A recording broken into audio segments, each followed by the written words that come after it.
Dear Neve. Hello, darling daughter. I thought I'd take this time to write to you while I'm here on my own with a comfortable chair and nobody's listening.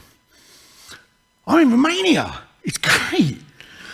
But I wanted to take the time, write this email, to take a little time to enlarge on a discussion that we had about websites. And I said they weren't as good as they could be. And the web was slow and it was complicated. And I said, you really don't need all that JavaScript, I promise. And you said, what does that mean, Daddy? This is what it means. Quite a lot of people have talked today about performance. You've heard stuff from Phil, from Noam, heard stuff from Alex, first thing this morning. So you've already heard Alex. If you don't care about performance, what happens is you make Alex sad. And then he comes around your house and sets fire to you with his mind. But there are other reasons to care about performance. If you need a better reason than this, then there are some. So let's talk about Zach Leatherman, who Phil mentioned a few moments ago.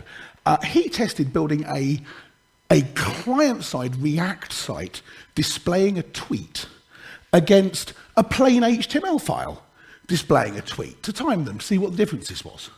Oh, hang on. No, sorry, I read that wrong. He tested a React site rendering a tweet against an HTML file rendering all 27,000 of his tweets.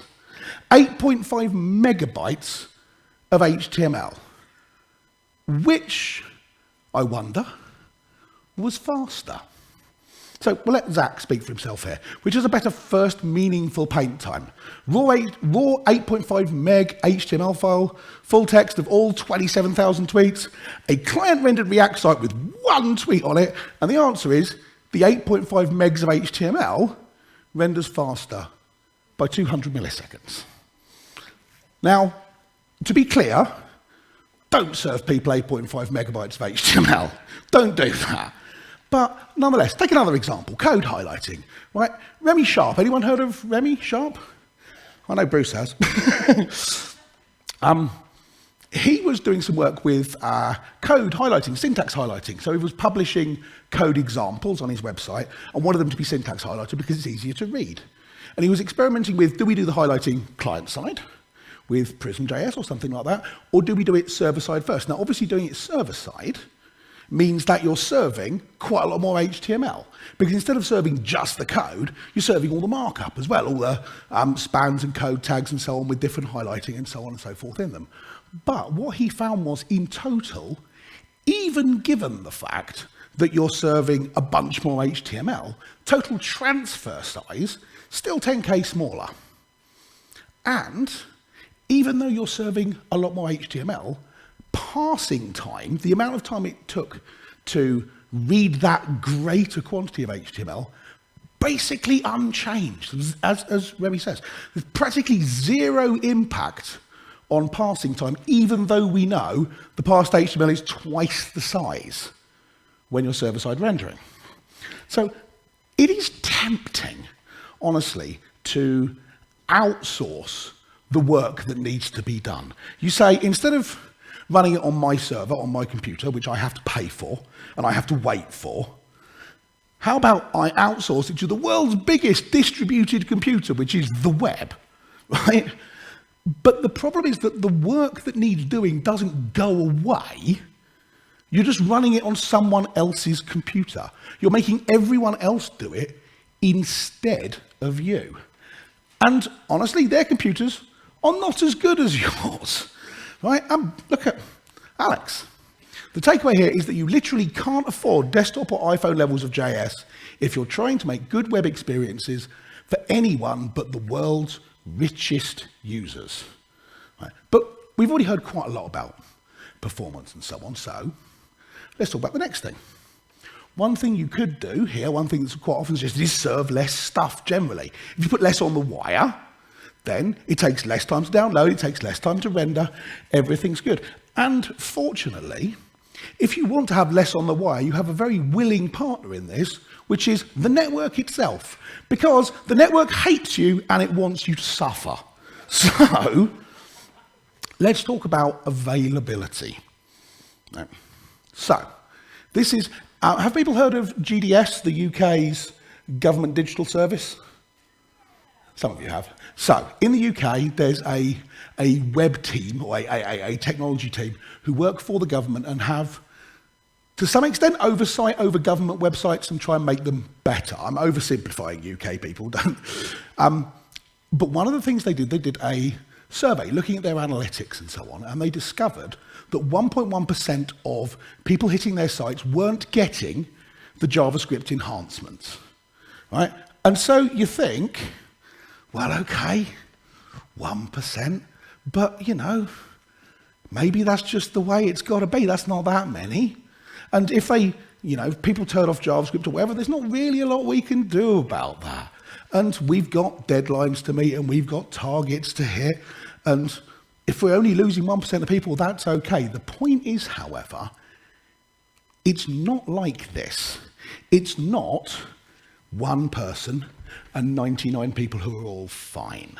So, quoting from that blog post, the proportion of people that have explicitly disabled JavaScript or use a browser that doesn't support it only make up a small slice of the people who don't run it. Some of you may have seen this site called Everyone Has JavaScript. And one of the things that it does is it walks you through all the hoops that have to be jumped through before the JavaScript that you've written actually ends up doing its job on your user's computer. So until the page loads, it's not running. Did the HTTP request work? Did it complete? Was the JavaScript killed by your ISP or by the hotel Wi-Fi or by the airport Wi-Fi? In the UK, Sky are one of the larger ISPs, and at one point they blocked jQuery by accident, to be clear, but they blocked jQuery, which was obviously hilarious for everyone who just loaded it from the CDN and assumed it would work. Blew up loads of stuff. And the point here is that what it actually means is it's like this. It's not 1% of users who never get your stuff and 99% of people who do. It's 1% of visits. So the person not getting all the JavaScript you're serving to them is not someone on some incredibly ancient, barely smart at all smartphone in another country with hardly any connection or anything like that. It's not like that. It's you and it's your customers in a cellar bar or on a train or while they're waiting for the network to come back up. They don't have JavaScript turned off. They're not Opera Mini users somehow browsing from 2003. Right? These are your actual customers who will find your stuff doesn't work sometimes. And what's worse is if someone tries your site, your app, the thing that you're building, your service, they try it once and it doesn't work and they toggle their phone into it out of airplane mode and then go, oh, it works now, great. Maybe that's okay. The second time, maybe that's also okay. But then the third time, the fourth time, after that, people start thinking, this site's kind of a bit unreliable. I can't really put a finger on why. But if after 4 times or so that it doesn't work, you go away and you don't come back, eventually what happens is all your users have gone away and haven't come back. But there's another reason, and I think for this room, probably a more important reason why the modern web isn't necessarily something you want to embrace with both hands. And that's that it's unnecessarily difficult, right? The stuff that, the world that we're building, that we're inviting new developers into, that you're all doing, is really bloody hard. And I wish it wasn't, right? Can you keep up with all of this stuff? I can't keep up with all of this stuff. But what's more important about this is it's not just me saying this. This is not me standing on stage and haranguing you because I'm too dim to understand this and everybody else does. So, if I step on a bit. This is Drew McClellan, who runs 24ways.org. He's half of the team building Noticed and Perch and a couple of other things. And he says, increasingly there seems to be a sense of fatigue within our industry. Just when you think you've got a handle on whatever the latest tool or technology is, Something new comes out to replace it. Who recognises some truth in that statement? Reasonable proportion of you. I'll put both hands up. This is Owen Williams. I've discovered how many others have felt similarly, overwhelmed by the choices we have as modern developers, always feeling like there's something we should be doing better. The web's incredible these days, but I'm not sure every app needs to be a React-based single-page application because the complexity is so great in a product's infancy. Garrett Damon.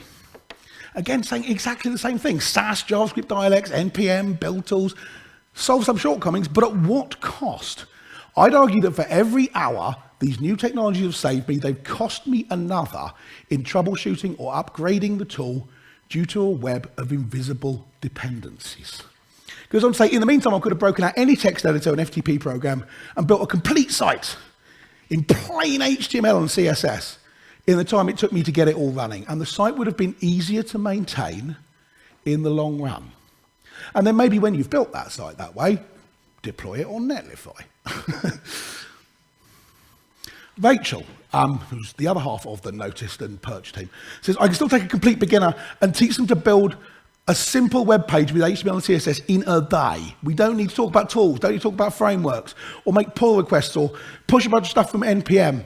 We just need a text editor and a few hours. This is how we make things show up on a web page. In 2007, I did a talk in London, which a few people were at, Mr. Lawson for one, where I complained that people were writing links on their pages which look like this. You know, it's a spanner that it's all enhanced with Ajax, do the loading. Anyone remember Microsoft.xml HTTP? Am I the only one who's old enough? A few of you looking depressed in the audience. Those of you who don't remember this, the web's loads better now than it was. And I said, this is rubbish, don't do this. This is what a link looks like. Do that instead. And it's great. The world appears to have listened to me 12 years on, because now links don't look like this, which is good. They look like this instead. So, you know, hooray, thanks. Why? Pack it in.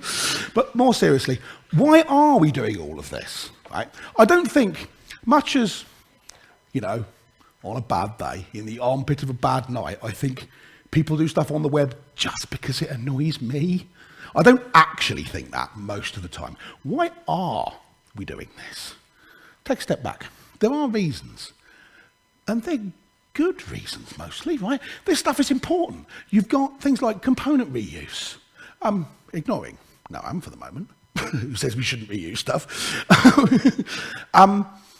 The idea of being able to pick up a component that someone else has already written and debugged and tested and dropping it into your site so you don't have to spend that time yourself is really handy. You can pick up whole libraries of existing code, and that's fabulous. Your whole team is working from a consistent starting point. You've normalized the differences cross-browser or cross-platform, and everyone's working from the same place, and that's really handy.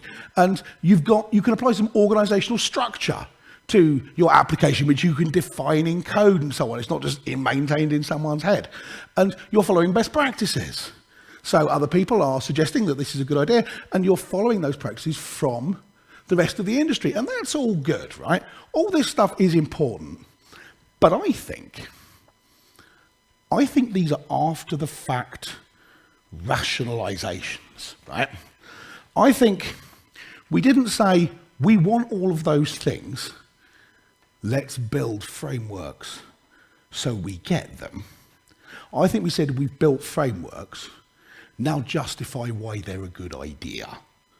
And that's what we came up with. So, given that we've decided as an industry to use these things, what do we get out of it? And I go like this, and I say, you have to understand, Neo, that most of these people are not ready to be unplugged. And some of them are so inured, so hopelessly dependent on the system, that they will fight to protect it. Are you listening to me, Neo? Or are you looking at the framework in the red dress? Look again.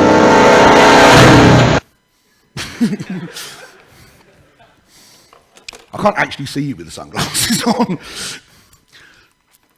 I think The reason people started inventing client-side frameworks is this, that you lose control when you load another page. You click on a link, you say to the browser, navigate to here, and that's it. It's now out of your hands and it's in the browser's hands, and then the browser gives you back control when the new page loads. Now, in the old days, when you clicked on a link, the browser went white, and then it didn't show you anything until the new page loaded. Fortunately, that changed a bit now, so it doesn't turn the page white until the new content starts coming through. But there's still that loss of control, that gap in the middle, right? You lose control over the experience. And as designers, as developers, we don't like losing control over the experience. And to be honest with you, we're right to not like it. I'm a control freak! So, people wanted to keep control over that experience. They don't want to say, okay, go off to the browser, and then browser, when you've taken us to that page that I asked you to, give me control back. Page loads are terrible. They have to be avoided. They must be avoided. And I think that's a lot of what laid under a lot of the initial work on this. So you say to yourself, aha, I have a plan. Instead of, I let the user click on a link, that then goes to the browser then gives me back control when the new page loads. What about, I'll implement it myself. Instead of letting the browser handle navigation, I will handle navigation. So, to avoid the loss of control, what I'll do is I'll XHR the page off the server, and then I'll bring it back, and then I'll inner HTML it into the DOM. Right? Bosh, done. So fetch now is what you'd use. But exactly the same principle. You're getting around the loss of control by handling loading yourself. Don't trust the browser to do it. Do it yourself. Implement it internally. And then, once you've done that, you then start thinking, but that's really annoying. Because when I pull back a bunch of HTML, and then I swap out the page I'm in with this new HTML, a bunch of that HTML is the same. Right? The header's the same and the sidebar's the same. That hasn't changed. And that seems really wasteful. So you invent the virtual DOM. And then you say, but when I put all my virtual DOM'd whizzy new HTML in place, it doesn't change the URL. So you clamour at the browser manufacturers to invent the HTML history API, and you do client-side routing. And at that point, you are a framework. You have reinvented all of this stuff. And so the key point about this is it's all built one step on top of another step on top of another step, and each individual step is quite logical given what's come before. So it's a pyramid, you know, where each thing is built on top of the previous thing. But the problem is it's a pyramid balanced on a tiny, tiny, tiny point. What if you could control page loading without having to implement loading yourself? This is what Portal is for. Portal, sorry. Basically, has anyone come across the Portal element? A few of you, cool. It's really new. I'll get onto this. But basically, a portal is an iframe, but you can tell the browser, make the thing in this iframe be the main page. That's all it is. Perfectly simple. It's an iframe you can navigate into. So, I mean, here's, this is an image from the web.dev people, where they show essentially a new page loading in an iframe in the bottom corner, and then the user clicks on it, and you navigate into it. But the key point about this is that the URL changes. And that's not HTML history API trickery. That's actually the browser navigating to the page which is inside that iframe, right? Which is dead handy. Oh, crap, I have to do a demo now. Bear with me. This is going to be hilarious. What do we think? Do we think I'm going to get this to work? Live demos.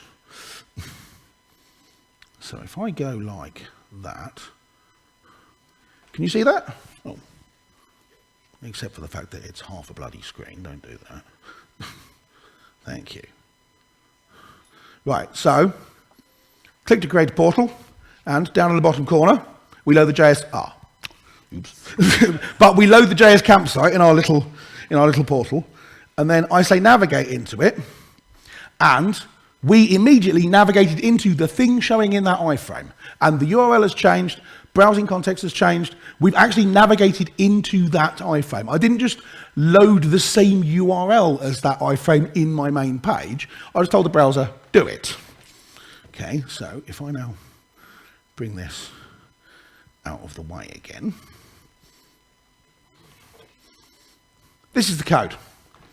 So you create a portal element just the same way you create an iframe. Set its source just the same way you would with an iframe. Stick it in the body, which you don't have to do.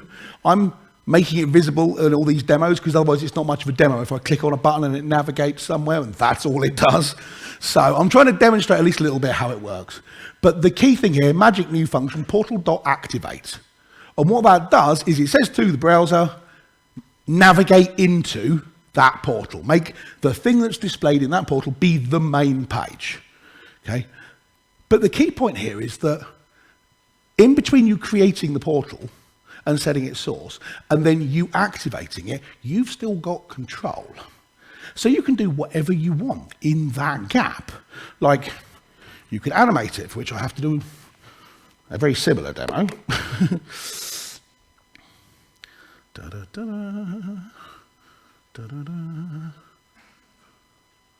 Right, so this one, I go, create a portal. And again, we create a portal in the bottom corner. And then I say navigate into it. And this time it should zoom up and fill the screen. Which it did. And then it navigated, right? Okay, not the most earth-shattering demo, but bear with me. But what I want to do now, that code is not doing anything magic at all. This is all stuff that I didn't tell it. You know, there's no new portal API which makes it zoom up or anything. It's all just bog standard CSS. I create a portal in the bottom corner. Well, I actually create it at full size and then scale it down to the bottom corner. And then I have an expand class which expands it up to full size. And then I set things up, so create the portal, add a URL to it, and then when someone clicks on the navigate button, then I just add the expand class, and at the end of the transition, activate the portal. That's it. This is it. Because you've got a new element which really exists in your DOM, you can do all the same stuff with it that you do currently. You don't need special APIs from it, frankly, other than the activate API. And one of the nice things about this is it solves actual problems. So I'm going to, rather than give you toy examples, this is an actual problem I ran into that I wanted to try and solve this way. So you've got a website, documentation site for a web library. I'm not going to tell you which one because I haven't actually proposed this solution to the people yet, and they might be a bit annoyed if I proposed it in a talk. So, but what you've got here is you've got two panes. Left-hand pane is basically a table of contents, right-hand pane is the content. So down the left-hand side, you've got all the different bits of the documentation, and each one of them is a header and a link. So you can click on it, and then it will show that in the right-hand pane. So that seems to me a perfect case for a completely static site, exactly as Phil was just describing. You don't need any dynamic stuff here. None of this changes. It's just completely static. So I said, just build them all as separate pages. Generate them once, and then you're done, no problem. And they said, aha, there is a problem with that. And the problem is this. On the left-hand pane, if you scroll down in that left-hand pane, and then click on a link, when it loads the new page, it loses the scroll position. Because that's a new page, it will scroll that pane back up to the top. And I went, that's a good point. And then I thought about how else you might solve this problem. And honestly, the first thing that came to my mind was frame sets. Yeah!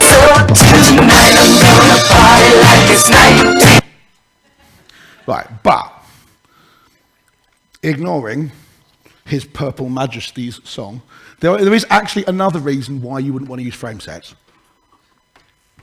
And that's that they don't change the URL. So when you click on a link, obviously the page that the browser's looking at is the master frame set page. So clicking on a URL doesn't change clicking on a link doesn't change the URL you're looking at. This is one of the reasons we stacked off frame sets in the first place. So sending a documentation link to someone else will always send them a link to the root of the documentation, not the page you were looking at, which is rubbish. So we could do the whole thing with an SPA, which is what they were talking about doing. You know, we'll build the whole thing, will use some kind of client-side framework to do this, just in order to solve that problem of the scrolling left-hand pane. And the reasons against that are like literally everything I've said up to now in this talk. So I suspect those of you who are JavaScript programmers will have immediately thought of half a dozen hacky ways to solve this problem, right? So when you click on a link, what it actually does is it reads the scroll position and then stores it in local storage. And then when a page loads, it looks in local storage and then pulls the scroll position back out and scrolls to it. Or you patch all of the links at load time with $scroll position equals 350 or something like that, right? And the problem with this is that's just sad, people. Don't do it. So the way I thought we could do it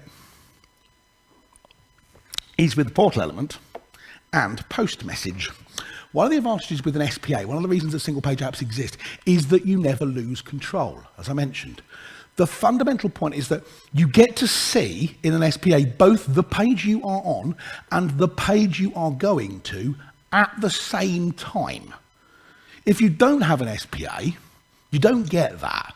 There's basically no way of having that.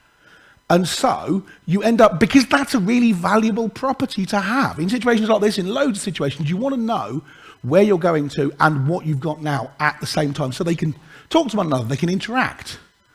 But in order to get it, up until now, you've basically had to re-implement everything the browser does inside the browser just so we don't lose control when navigating. But with Portal, you open up your new page in a portal and then send it a message. Because they both exist at the same time. Send it a message saying, my scroll position is here. It then moves its left-hand scroll bar and then sends back going, I'm done. And you go, OK, navigate in. Bosh, exactly the same thing. This is going to say, do another demo now, isn't it? Yes. So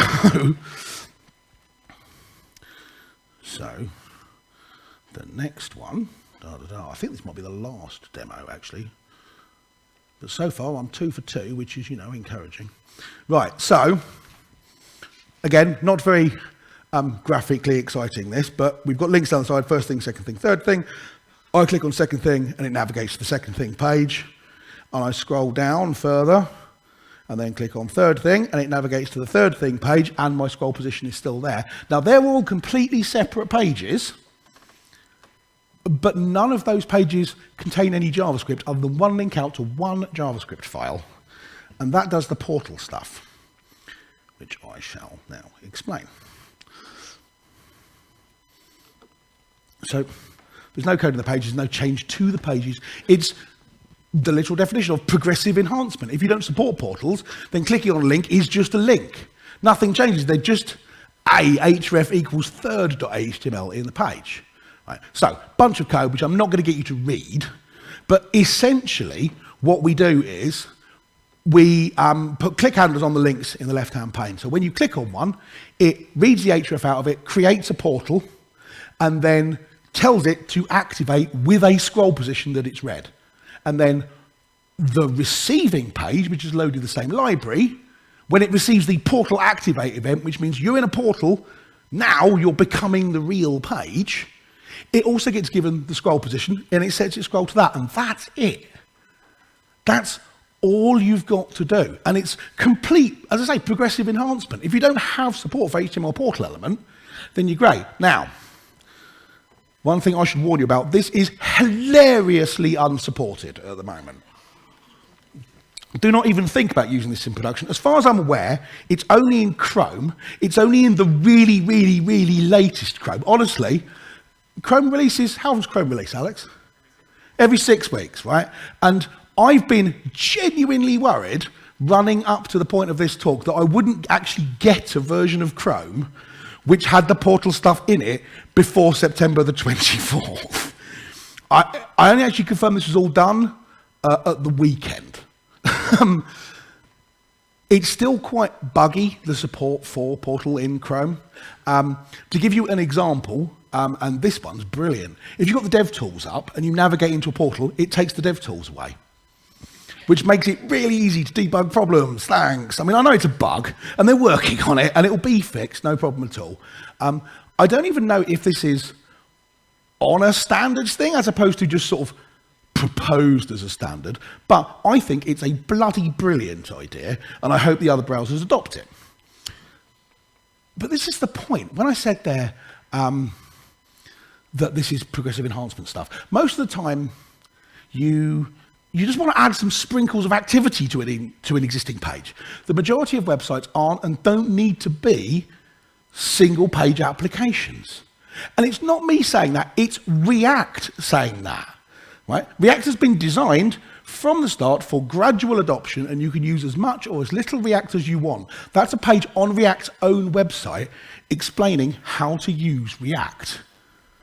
Just pull in the components that you need and enhance existing pages. You do not have to hand all control over to your framework. This is, again, a very small example, and this is Vue rather than React because I didn't want to just point fingers at one thing.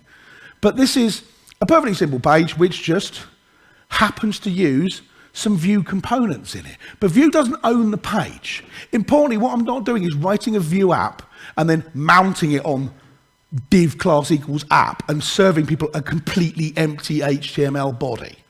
Because you don't need to do that. Just use components where you need them. Use static, fast rendering, cached at the edge HTML, the way Noah's been talking about, the way Phil's been talking about, the way Alex has been talking about, all the way throughout today. The other thing is that HTML is actually quite a lot smarter than it used to be. In the old days, you got the impression that HTML 3.2, this was what it looked like and it would never ever change. Those were the building blocks that we had to build the web forever. But it's changed now quite a lot. So, anyone come across data list?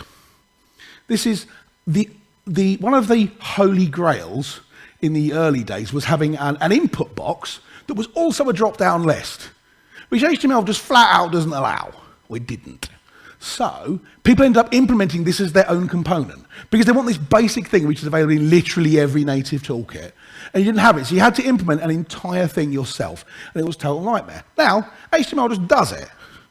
Right? So this is an input box, but it is also a drop-down. Yeah, Stuart. So, look, never mind.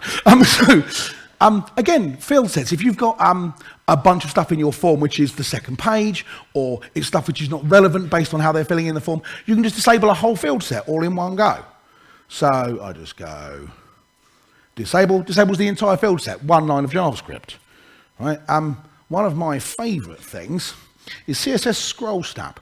How many of you have implemented a carousel at some point on a website?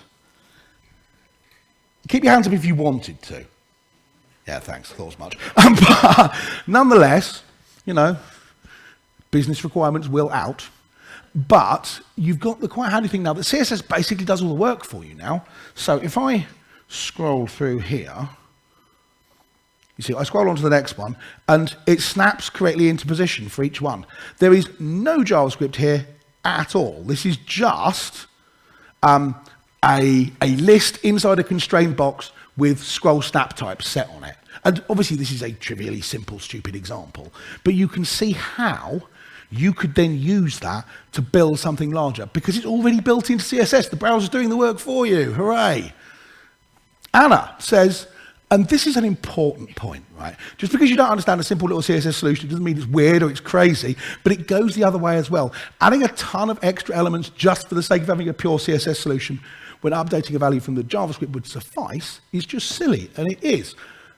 I'm not for a moment saying don't use JavaScript. I love JavaScript, it's excellent. It's the programming language of the web, totally. I love it to bits. Just don't avoid it, but don't necessarily use it for literally everything. Right? Have it be a tool in your toolbox. Just have there be other tools in your toolbox as well. It's good to stay in touch with the latest changes, the latest moves in our industry. We're in a fast-moving industry, but stay in touch with all of the stuff that's relevant to your job. Right? The HTML and the CSS and the JavaScript. It's great. We've seen today things like CSS Houdini, stuff like that that's coming up, which is going to be amazing. And that's fab. Stay in touch with that as well, not just what JavaScript frameworks are providing for you. Or, if you don't want to, don't.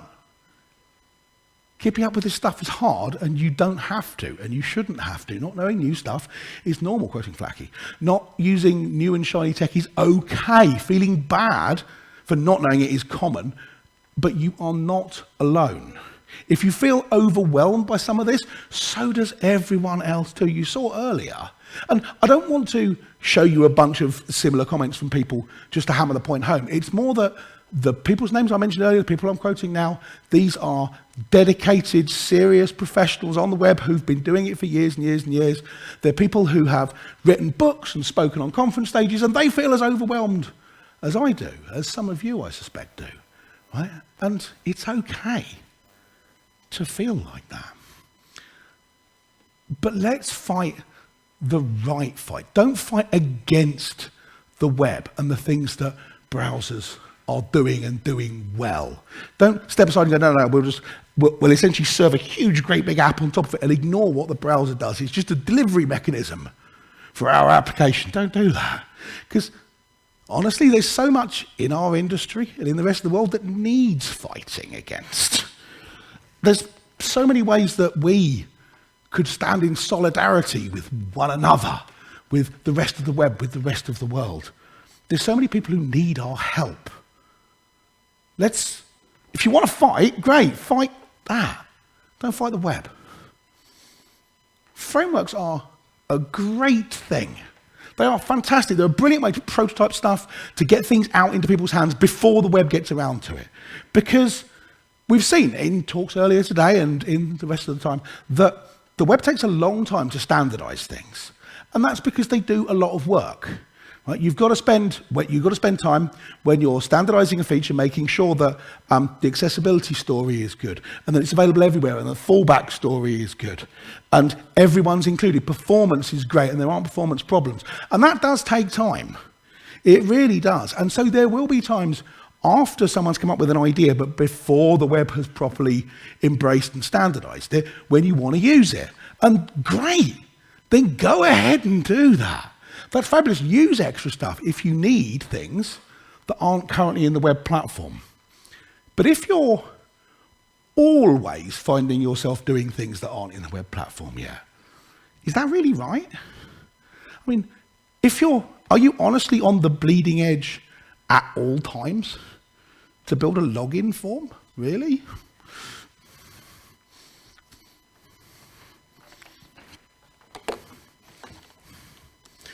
So, my darling daughter, you asked, and you probably got a longer answer than you bargained for. Still, now you know. It's valuable what we do as an industry. We have the power to bring knowledge to the whole world, to connect people together when that's what they want, at least, and constantly to be the greatest repository of information that's ever been known. And I want to keep it that way. That's what I think is important about the web. Thank you for listening. My darling daughter, I love you. Daddy. Stuart. Thank you very much.